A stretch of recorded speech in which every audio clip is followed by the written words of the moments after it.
క్రీస్తు శకము 650వ సంవత్సరంలో ఇర్మియా ఈ గ్రంథాన్ని రాసినట్టుగా బైబిల్ గ్రంథకర్తలు చెప్తారు. ఈ బైబిల్లో 4 పెద్ద ప్రవక్తలు ఉన్నారు. ఆ 4 ప్రవక్తల్లో ముఖ్యులైన వారు ఇర్మియా. ఎవరు 4 పెద్ద ప్రవక్తలు అని ఆలోచిస్తే యెషయా, హెస్కేలు, దానియేలు, ఇర్మియా.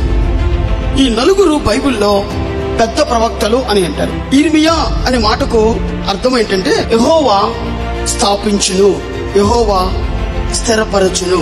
ఇర్మియా యొక్క బ్యాక్గ్రౌండ్ మనం చూస్తే చూడండి. ఇర్మియా గ్రంథం 1వ అధ్యాయము 1వ వచనం.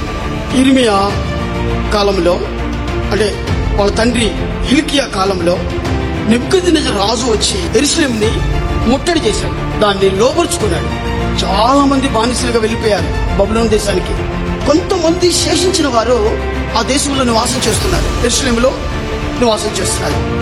ఈ యెరూషలేములో నివాసం చేస్తున్న సమయంలో హిల్కియా కూడా అక్కడున్నాడు. ఎక్కడున్నాడంటే యెరూషలేము నుండి 2 కోసుల దూరం అని అంటాడు బైబిల్ గ్రంథకర్తలు. 2 కోసులు అంటే 4 మైళ్ళ దూరంలో. యెరూషలేము నుండి 4 మైళ్ళ దూరంలో ఒక ఊరు ఉంది. ఆ ఊరి పేరేంటి? అనాతోతు.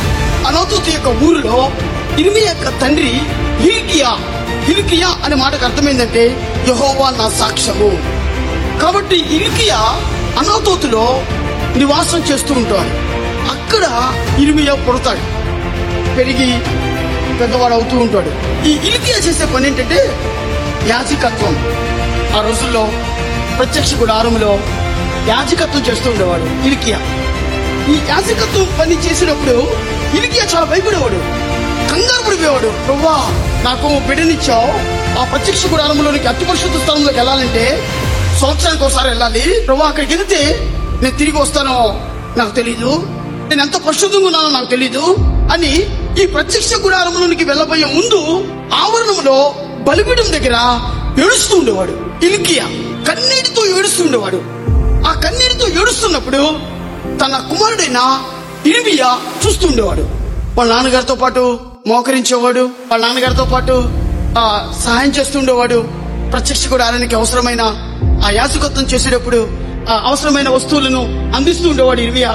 అయితే ఇర్మియా తన తండ్రి యొక్క కన్నీరుని చూస్తూ ఉండేవాడు. నా ప్రియమైనటువంటి విశ్వాసులారా, నీ ప్రార్థనా జీవితము, నీ పరిశుద్ధమైన జీవితము, దేవుని ఇంటిలో పరిచారం చేసే జీవితము నీ బిడ్డలు చూస్తున్నారా? నీ పరిశుద్ధమైన జీవితము నీ బిడ్డలు చూస్తున్నారా? నీ కన్నీటి అయిన జీవితము నీ బిడ్డలు చూస్తున్నారా? ఇంకా నా చెప్తాను, బ్యాక్గ్రౌండ్ వినండి. చదివినప్పుడు నా కన్నీరు ఆగలేదు. యవన కాలం యొక్క స్థితిలో ఇర్మియా వచ్చాడు. దేవుడు ఏం చేస్తాడంటే, హిల్కియా నీ కుమారుడు ఎక్కడా అంటాడు. ఇదిగో ప్రభా అన్నాడు, వాడిని పంపించు అన్నాడు. ఇర్మియా దేవుడు ఆ యెరూషలేములో ఒక పెద్ద కొండ మీద తీసుకెళ్తాడు. ఆ కొండ మీదకి తీసుకెళ్లి యెరూషలేము యొక్క స్థితిని చూపిస్తాడు. యెరూషలేములో ఉన్న పాపాన్ని చూపిస్తాడు, ఉన్న వ్యభిచారాన్ని చూపిస్తాడు. యెరూషలేములో చుట్టుపక్కల జరుగుతున్న భయంకరమైన పాపాన్ని ఇర్మియాకి దేవుడు చూపిస్తాడు. చూపించినప్పుడు ఆ పరిస్థితులు చూసినప్పుడు, ఆ దుర్మార్గతను చూసినప్పుడు, ఘాతాన్ని చూసినప్పుడు, నమ్మకంగా మోసం చేసే వ్యక్తులు చూసినప్పుడు ఇర్మియా ఏడుస్తాడు, పెద్దగా ఏడుస్తాడు. ప్రభువా, నేను దీన్ని చూడలేను ప్రభువా, నన్ను ఇక్కడి నుంచి తీసుకెళ్ళు అని అంటాడు. అవును, నేను తీసుకెళ్తాను, కానీ ఇర్మియా ఎందుకు ఇంత ఏడుస్తున్నావు? ఈ ఏడుపు ఎక్కడ నేర్చుకున్నావు? ఎక్కడ నేర్చుకున్నావు ఇర్మియా అని దేవుడు అడిగాడంట. అయ్యా, అనాథులో నా తండ్రి ఉన్నాడు. నా తండ్రి యాజకత్వం చేస్తున్నప్పుడు అతడు ఎంత పశ్చాత్తాపడేవాడు. ఆ కన్నీరు నా మీద వచ్చింది. ఆ కన్నీటిలోంచి కొట్టుకుని వచ్చిన నీ దైవ సేవకున్నయ్యా, నేనే ఇర్మియాని. ఆ నా తండ్రి దగ్గర నేర్చుకున్న ఆ కన్నీటి రోదన, ఆ వేదన, అది దేవుడు, దేవా నువ్వే నా హృదయంలో ఆ భారాన్ని, ఆ బాధ్యతని నాకు అనుగ్రహించావు. ఒక విషయం చెప్పునా ప్రభువా, నా తండ్రి ఎన్నడూ కూడా నీకు విరోధమైన పాపం ఎన్నడూ చేయలేదు. అందుకని పాపం చూసినప్పుడు తట్టుకోలేకపోయాను. లోకంలో ప్రజలు చూసినప్పుడు తట్టుకోలేకపోయాను. నశించిపోయే ఆత్మను చూస్తున్నప్పుడు, నరకానికి వెళ్తున్న ప్రజలు చూసినప్పుడు తట్టుకోలేకపోయాను. అందుకనే నేను ఏడ్చాను ప్రభువా, నా కన్నీరు ఏరులే పారుతుంది ప్రభువా అని దేవునికి సమాధానం చెప్పాడంట.